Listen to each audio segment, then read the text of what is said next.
For hundreds of years, the story of the Amistad has been told through a prejudiced perspective, one that focuses on white men and the instance of race who contributed as white saviors. Even a movie made of a successful African revolt tells the tale of two white men. We're looking to change that and rightly focus the incredible strength and courage and resilience of 53 captives as they fought for not only their lives, but their right to be deemed free people. First against the captors, later against the United States government.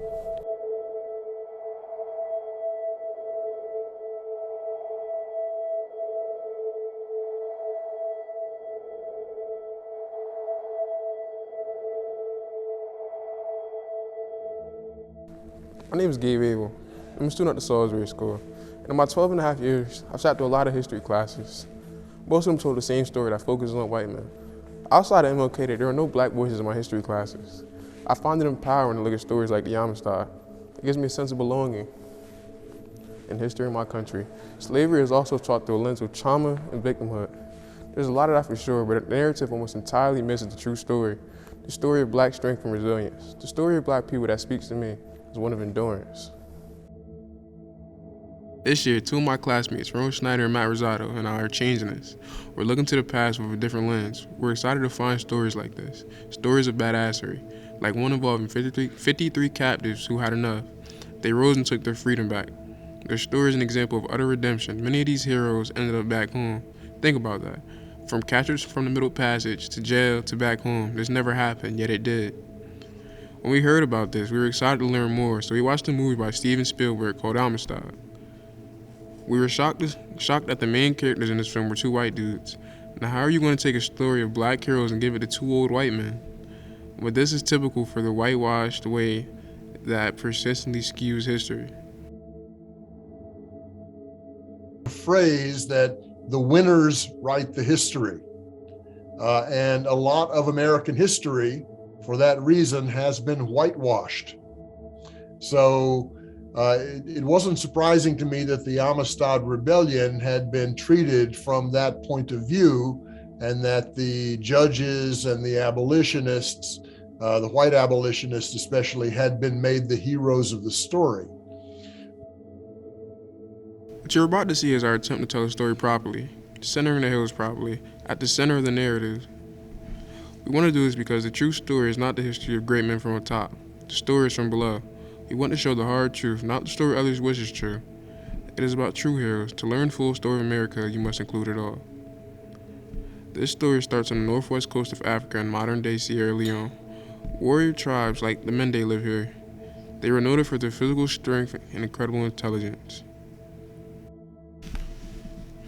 When the captured Africans were transported during the Middle Passage, they went through a torturous, mentally and physically grueling experience. Being held in inhumane spaces down the ship's hold. These Africans were held in shackles, frequently for over 23 hours a day.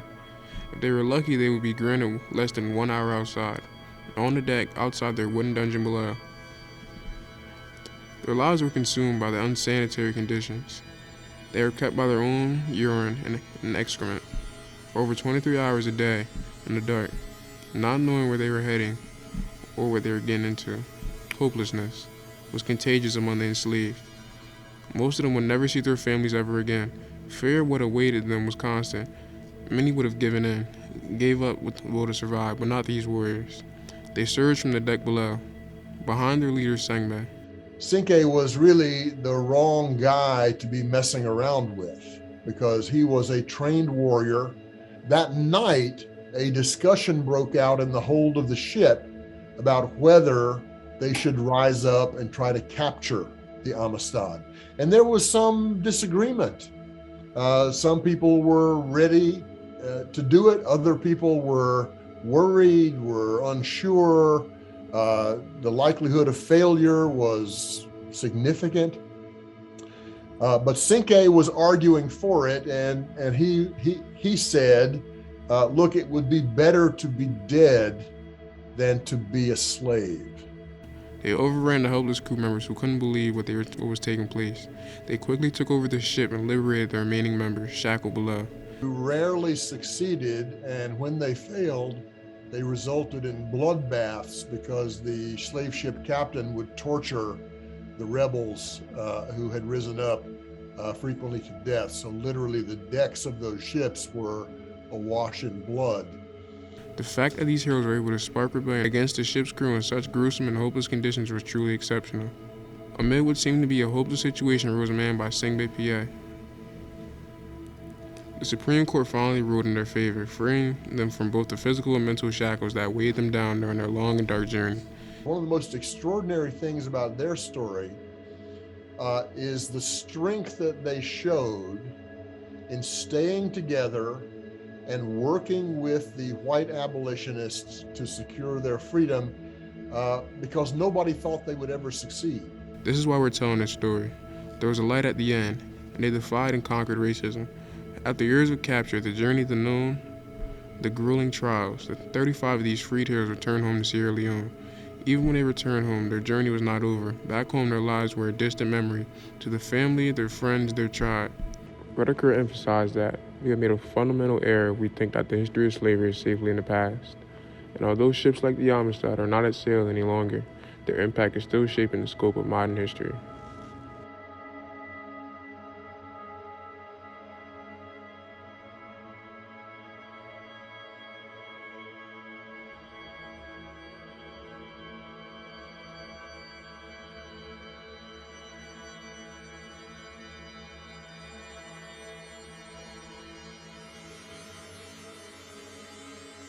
Do you think these stories need to be retold? And if so, how should we go about doing it?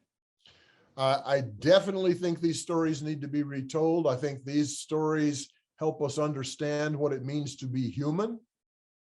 And this is a very deep question, what it means to struggle against oppression.